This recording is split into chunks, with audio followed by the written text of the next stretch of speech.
He's just a good old boy who loves burning rubber and driving fast. You're tuned into the Clay Milligan YouTube channel where you never know what you're gonna see.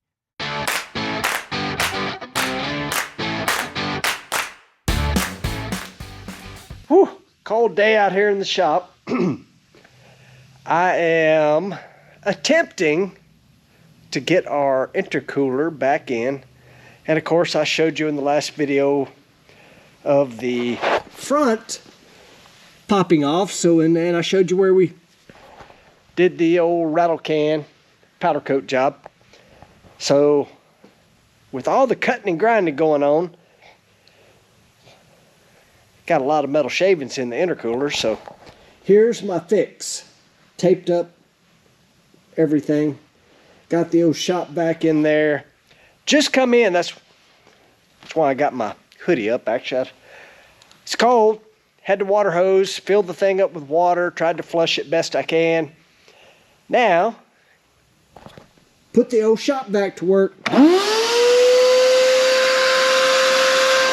See if we can't get all the water pulled out of there. I'm excited to get it back in there and see if we can figure out why the intercooler popped open. Well, I'm going to tell y'all, other than I'm cold, I have spent at least a couple hours cleaning this cool freaking intercooler. Now the fun part. It's got to go in there. It's cool when it's in there. But it's the first time I've done it. Taking it out and putting it back in. So, here we go. As you can see, we got the icebox intercooler back on after popping open this big piece on the other side. Spent a lot of time just trying to get the schmegma out of there from repairing it. Just kind of tapping on the thing. Ended up actually putting a water hose in it, washed it out, that sort of thing. Anyway, it's really heavy, I can tell you that. Putting it back in there was a little bit of a job, but man, Jeffrey did such a cool job. He's got this little tubular deal mounted to hold the top. Got some tabs on the bottom. Got our charge pipe back on. Got the blow-off valve back on. Been talking to Jeffrey, and what we don't know is what springs are in our wastegates. When I gave it that one little throttle rip,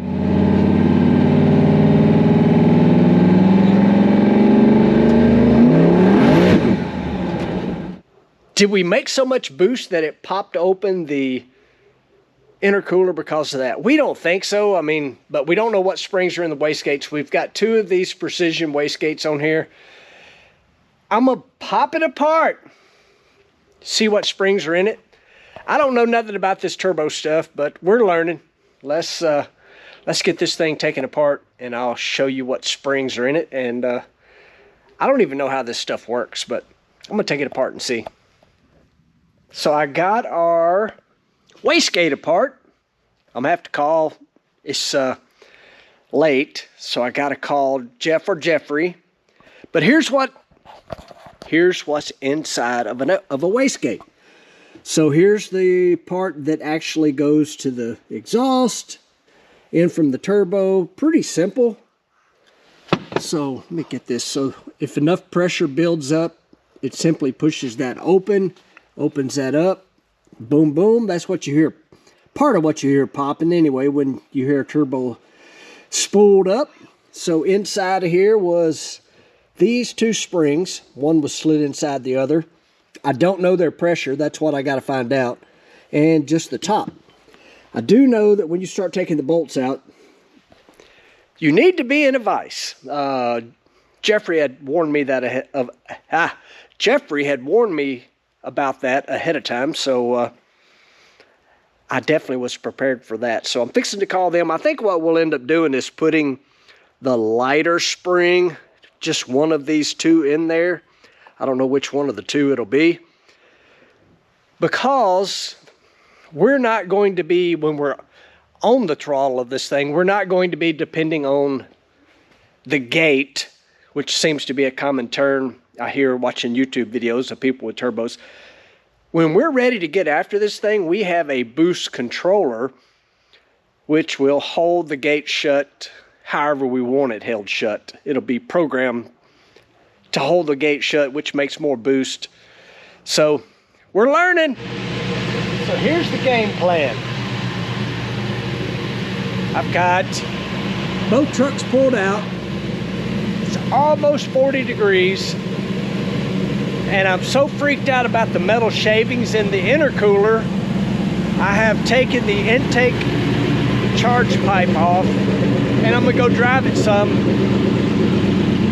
Don't know if that's a good idea or a bad idea, but I'm gonna go drive it some so that it simply will blow out any schmegma that may be inside the intercooler. That's my game plan. And from there, maybe we will put the charge pipe on and throttle it up again. Just made our first gas stop, y'all. I've been pouring gas in this thing with a 5-gallon bucket. Not a bucket, but you know what I mean. So we drove probably I don't know, 2 miles, 3 miles. Oil pressure's looking good. Water temp's good. My biggest problem at the moment is speed bumps in this parking lot, but working on navigating our way around that. Oh, and the speedometer is actually working.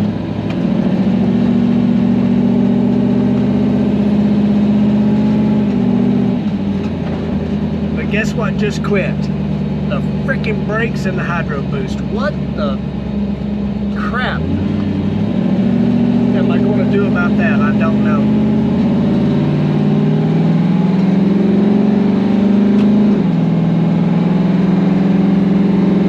It's frustrating. Air-fuel ratio looks good. Cruising about 50 right here. Rolling through Drummond's. No front bumper on right now, no charge pipe, no power assist brakes. Dadgummit. I don't get it. I don't understand what's happening with that. It's becoming really frustrating, I can tell you that. So you have brakes when that happens. They're just like not very good because it's like all the leg power you got. Boost pipe back on. Not sure what in the heck is the story with this frickin' hydro boost. So you can see it blew a little fluid. I don't know if you can really see that or not, but push some fluid again. But I may end up just having to, had one hydraulic hose made, there's one other hose, maybe I'll go have that made as well. We got to get this figured out. We got to get it fixed. We made probably a, I don't know, 4-mile little journey with no boost pipe. Hopefully that will have pushed out any crap that was in the intercooler. We're gonna go take a ride now with boost pipe back on. According to what the brakes feel like, I may throttle it up a little bit, see if I can get boost pressure on the gauge, on the dash. All right, Dentley. All right, we're on our little route. And whatever the heck's going on with the brakes, I suddenly have them again. Power assist, that is. I don't know what's happening with them.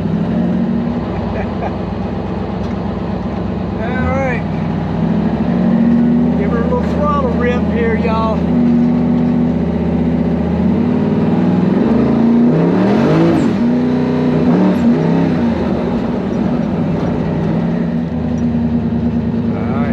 Look at our intercooler. Intercooler looks fine, y'all. Just a little baby rip there. Brakes actually worked. I don't know why, other than I don't know why.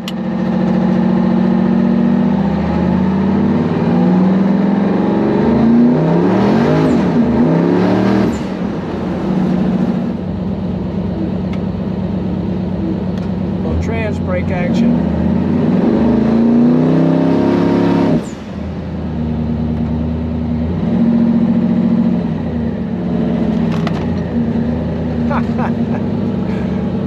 I love this truck.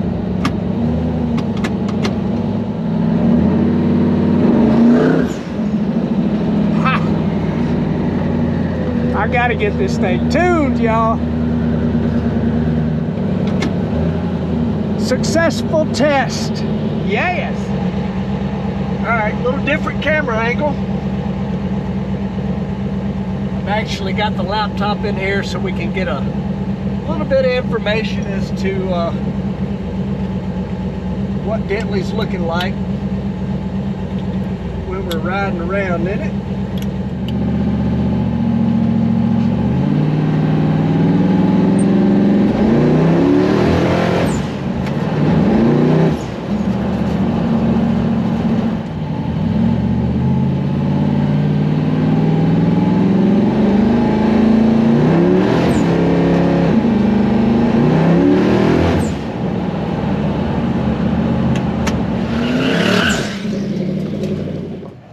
We got to get this thing tuned so I can get after the throttle. Can't wait. Very first video with my brand new i14. Y'all let me know if it looks any different than what the rest of this video has been with the old GoPro. So, health check on the Arrington Performance 426 cubic inch twin turbo Hemi. So I just got through busting apart the oil filter, cracked her open. Absolutely looks fantastic. There is no schmegma, no nothing. Super pumped about that. Again, don't have a lot of miles on it, but we all know that typically it is the first little while with an engine, whether it's going to make it or not. Oil pressure looks good on it. All that's good. So pretty happy with it. Time to put some fresh oil back in it. New filter. Get her on the ground and let's keep putting miles on it until we catch it nice enough where we can stick it on the trailer and haul it to the dyno. Stuff we're doing around the shop. Just bringing you guys along. We are putting the miles in on Dentley while we can.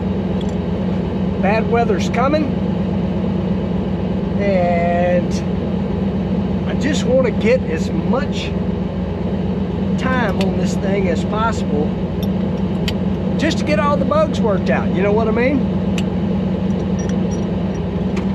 I think we're getting closer. Just changed the oil, which I showed you the filter. We did a couple changes. Actually, in the tune-up, just want to make a quick little small throttle rip to see if we got it leaned out a little bit. It was been really fat. We'll see what it does. So we got the laptop in here again. Do a little data log right quick.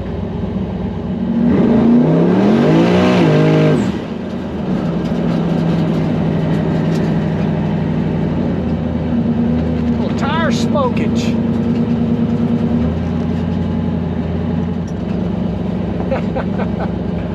Little first gear, a little bit of second gear. Now let's go in and see if everything's healthy.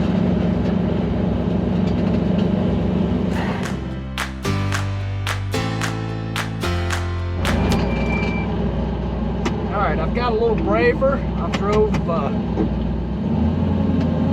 a bit out of my normal loop. making in Dentley.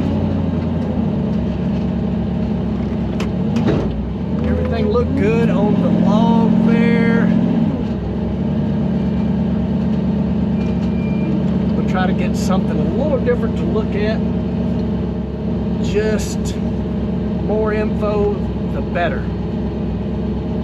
Information, data is king.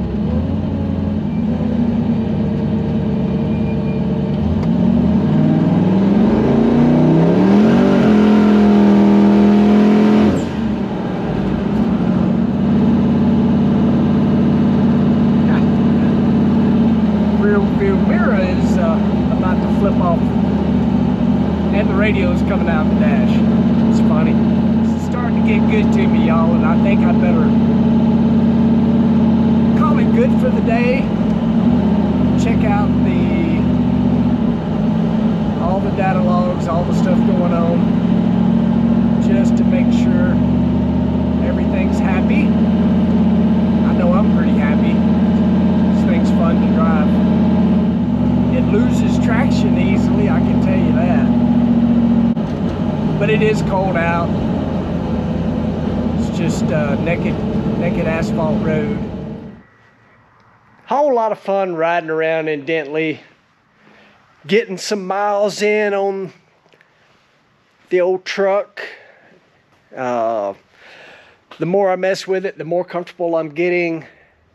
Got some data log information that I'm messing with, and I am no tuner. But I think the more we drive it, the better off we are. And it's like 48 degrees today, and I know the rain and the cold is coming, supposedly tomorrow. So I got Dentley pulled in, about to pull baby D inside as well. And then we'll get some content out here in the shop. No more riding for a few days, I guess. I don't know how y'all put up with the randomness of what I do on this channel, but I certainly appreciate it so much. You have no idea. I have fun doing it. I hope y'all are having fun watching it. Thank you guys for watching, liking, subscribing. Y'all do some sharing so we can get to that 45,000 mark where we can give away that cool Edelbrock starting line shirt. I want to send that out to somebody, then we'll do our next giveaway headed towards that 50,000 mark. See you guys in the next one.